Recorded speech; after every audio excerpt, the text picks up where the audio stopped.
Alright guys, I promised that I was going to make a video of how I'm going to fix the red triangle which came on the dash earlier on. So this will be the video of me trying to sort it out.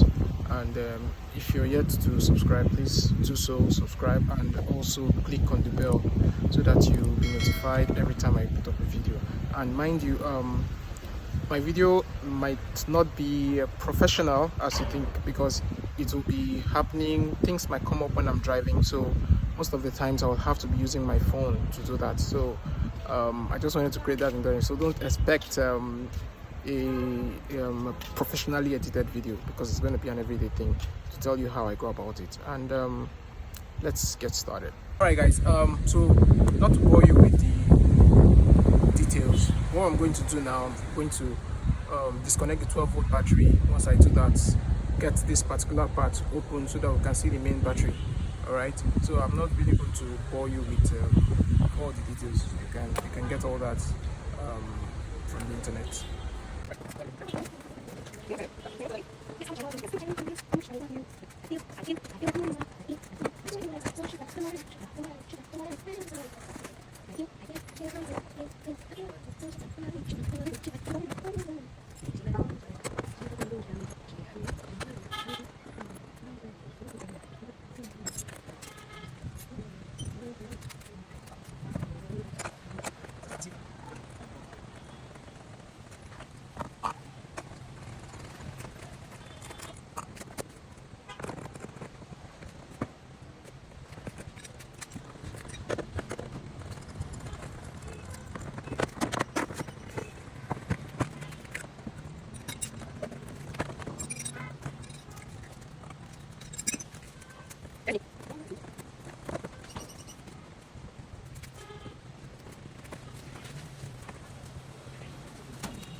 Okay guys, it is very important that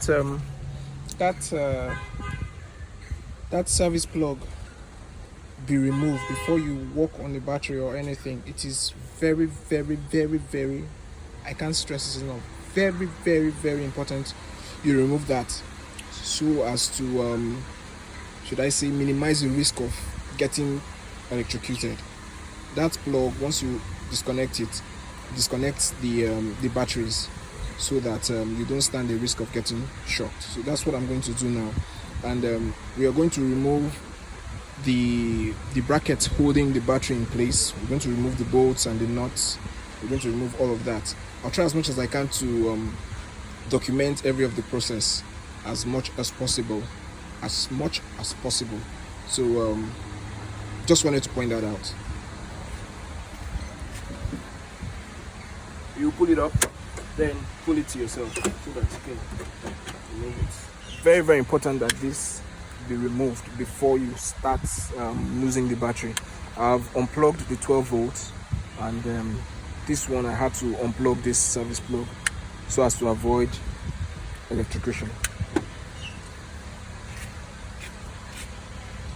So I'm going to be using the 13mm socket wrench to undo all these bolts holding them together. And,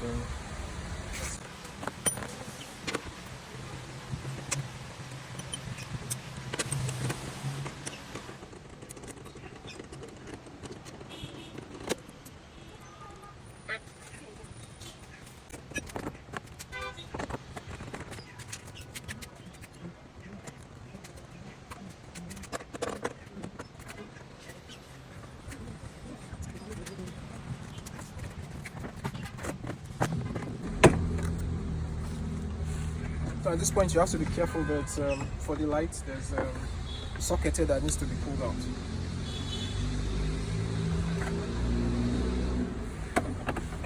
Not the socket, actually a plug that needs to be pulled out.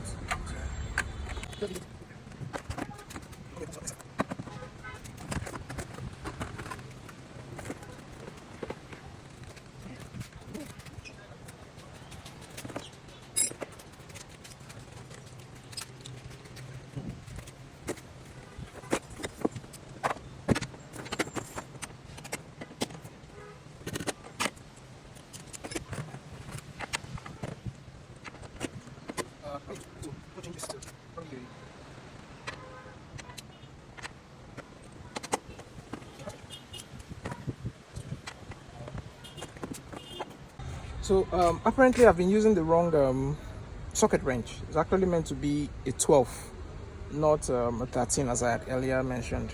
Sorry about that. It's meant to be a 12. So let's get that.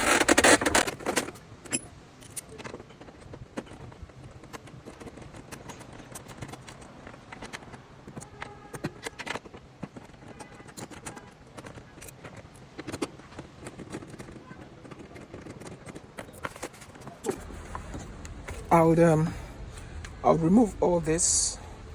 So once I remove all this, I would let you guys know how.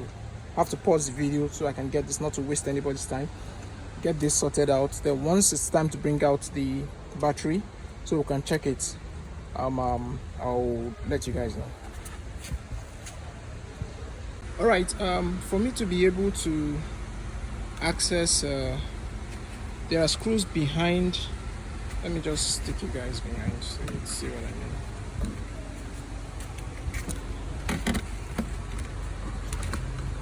As you can see right here, there are screws behind. As you can see, this screw. For me to be able to access it, I had to loose the bolt holding the back seat, move it a bit so I can have access to it. I'll do the same on that particular seat there, so that I can also access the bolt that is behind that place. So I'll remove the bolt holding the seat, then push the seats backward so I can have access to that. Quickly do that. Well,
okay guys, I'm about to disconnect the main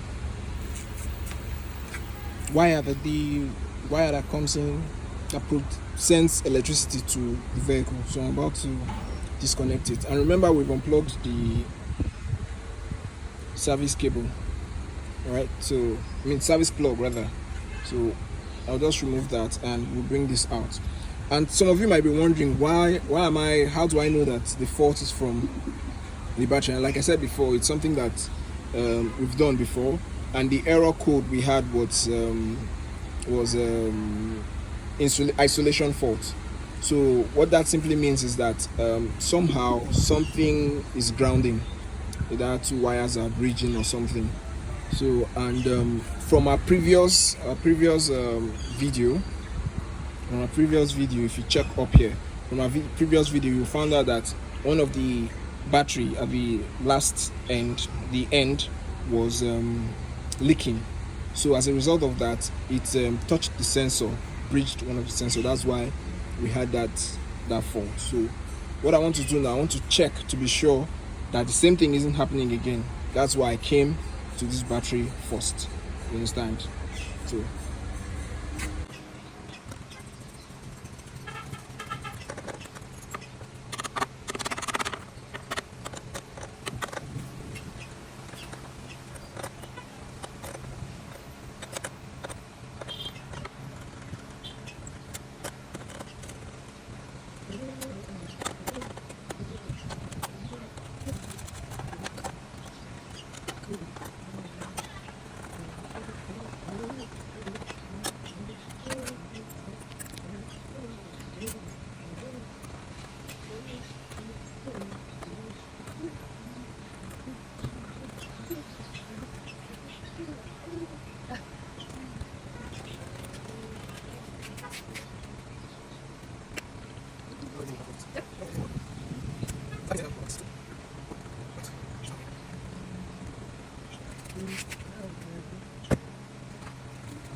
So this is what goes to the inverter. This particular power goes to the inverter. It takes power from here, the inverter, where it is converted to current that is distributed to the car. So now we have to leave this off out of this place and put it in a place where we can dismantle it to see what's really going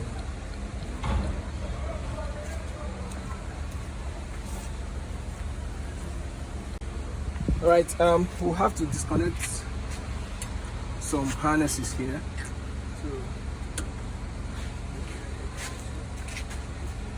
ow.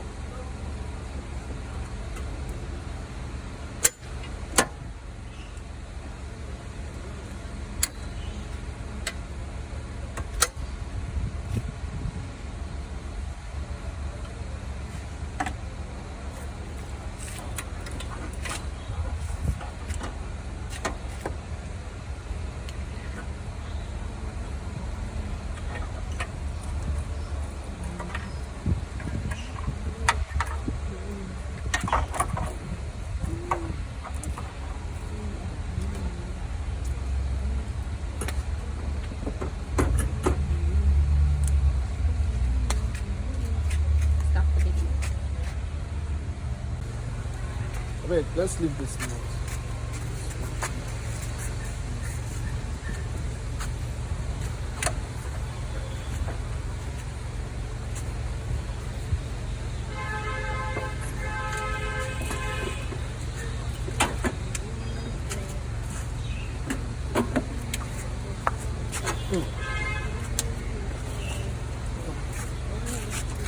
We're taking it today. Wait. So I don't know if you can see right there, there's a leakage, and it's right on top of the sensor, this guy here. So as you can see, it's so we'll try and clean that off and try and seal the area that's leaking.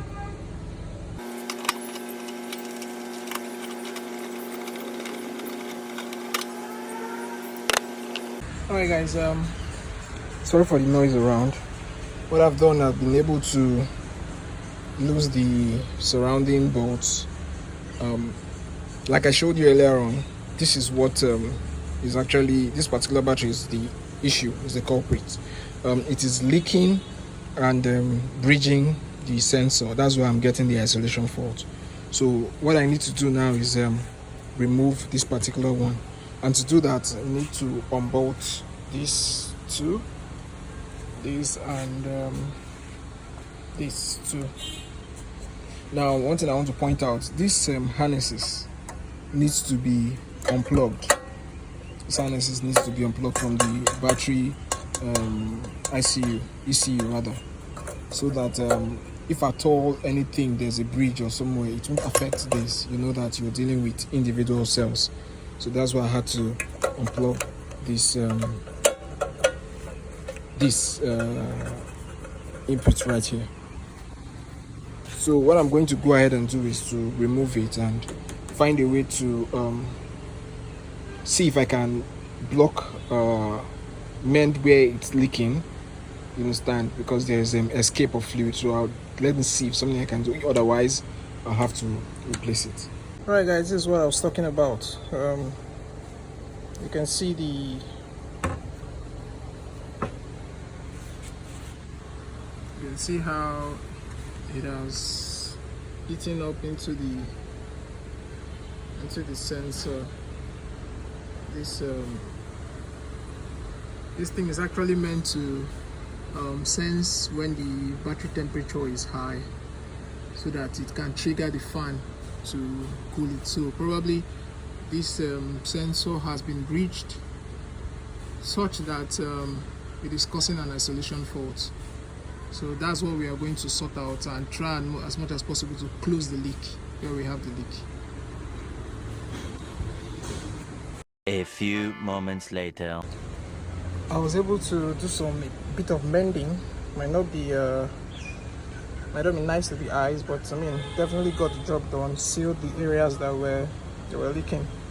So I'm going to couple this back and I had to use the opportunity to check if others were leaking too, but I found out that it was just this one that was leaking, and apparently it had caused a bit of corrosion here, so I had to sand it off. And so this is, like I said, this is the sensor that I was talking about. So you can see these two wires. Apparently, once the thing comes on, it bridges it, and you get the isolation force. So I've cleaned it up, and hopefully it works out. So let me pack it up, and we'll test it in the car. Also, I need to point it out, I took the time to get the readings of all the batteries, like from top to, so all the readings that I got: 7.8, 7.79, 7.81, 7.73. This one was a bit low. Then this one 7.78. Then this one, which is the last that was giving me issues, was actually 7.83. Happened to be the highest reading. I don't know what that means, but so far everything is working. The battery holds up very well. I get at least, because I drive a lot and it's city driving, I get at least say 40 miles per gallon. So I don't think I'd want to change any of these cells yet. So I just thought I should point that out. Okay, so we've been able to put it back. Now I need to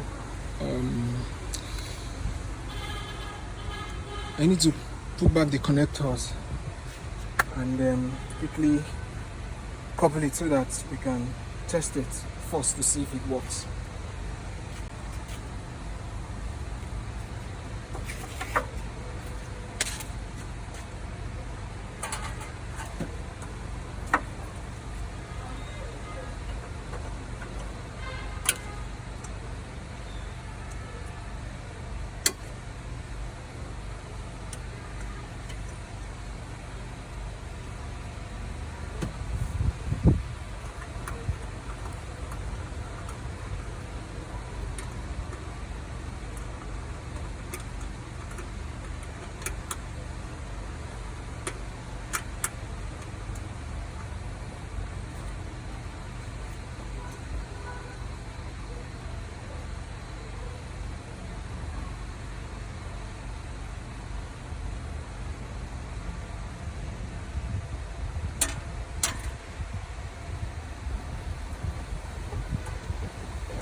meant to have put this one first before tightening it.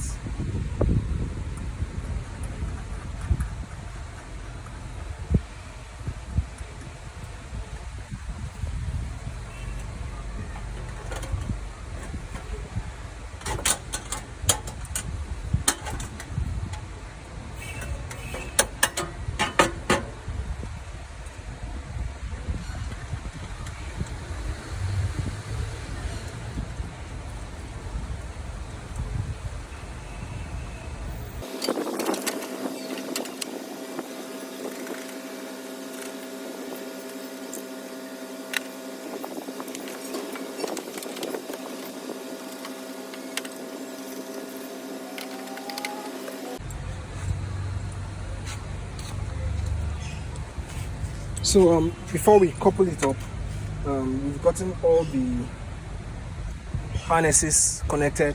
So all we need to do now before we couple it is to actually test it. So I'm going to connect the 12-volt battery, then connect the fan so that it sees it at least, so that it cools down. Then once that is done, I'll just go and test it and see if we still have the red triangle lights.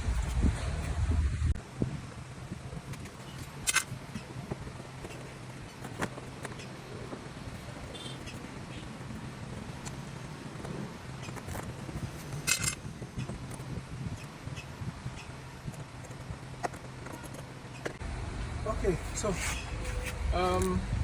this is a moment of truth. Let's see what happens when I turn it on. And mind you, I've not inserted the service plug, which I'll do now.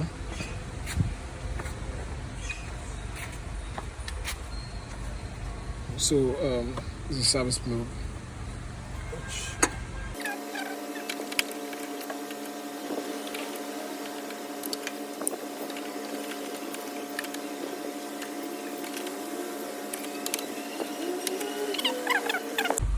All right, I'm so should I say excited. Let me see if our work has paid off and if the red triangle has actually been sorted out. Everything checked. We've been able to connect the harnesses to each of their respective places. We've connected the 12-volt battery, the high voltage battery. We've been able to connect it. We've inserted the service plug. So now we need to turn it on to see what happens. And remember, whenever you've reset, like remove the battery, 12-volt battery, once you turn it on, at first you will see all the lights come on. Sometimes you have to turn it off and turn it back on again to get the everything working. So this is it. Turn it on. Yes, the light is on, just like I told you. All the lights are on. So I'll need to press this again. Yep. So definitely that light has been sorted out. You can see now that there is no red triangle. The brake light is gone, and the engine is working so far perfectly. So let's give it a bit of time and see what happens. So like leave it on for a while. I'll let it run for like another 2-3 minutes, because that's enough time for the red triangle to come on, if at all it didn't go off. Give it like 2-3 minutes, and I'll fast forward this till the 2 minutes elapse.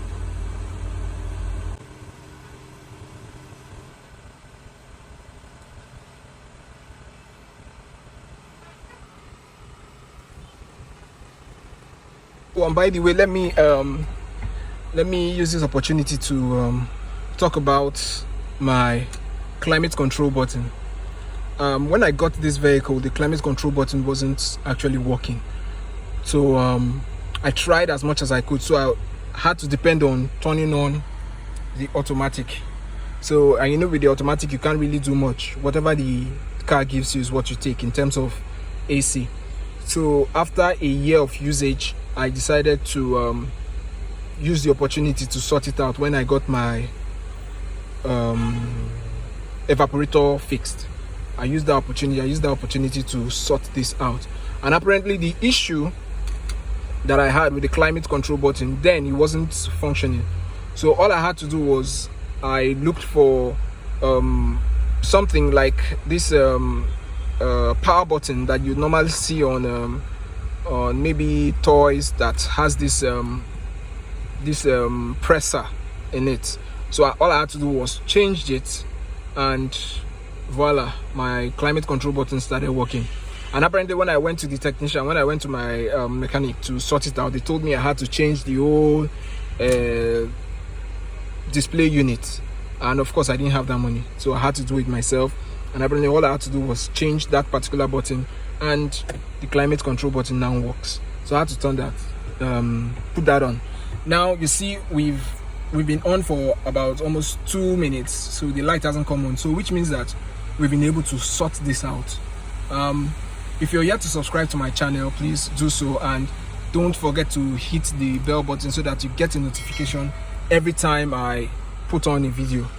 The idea of my vlog is to document every issue that I face while I drive. So I may not be able to come up with professional cameras to do that. I won't be carrying it in my car all the time. So what I do is I have to use my phone, but I make sure that it's in high quality video so you can see it. But mainly of my videos will be on portrait and phone mode. So I just wanted to put that up front so you don't get to wonder why I'm always my hands are always shaky and all that. So please subscribe, hit the follow button, hit the like button, and also the bell button. Share this to your friend for those who have Priuses, so that they can learn one or two things. Thank you, and you guys, you've been awesome.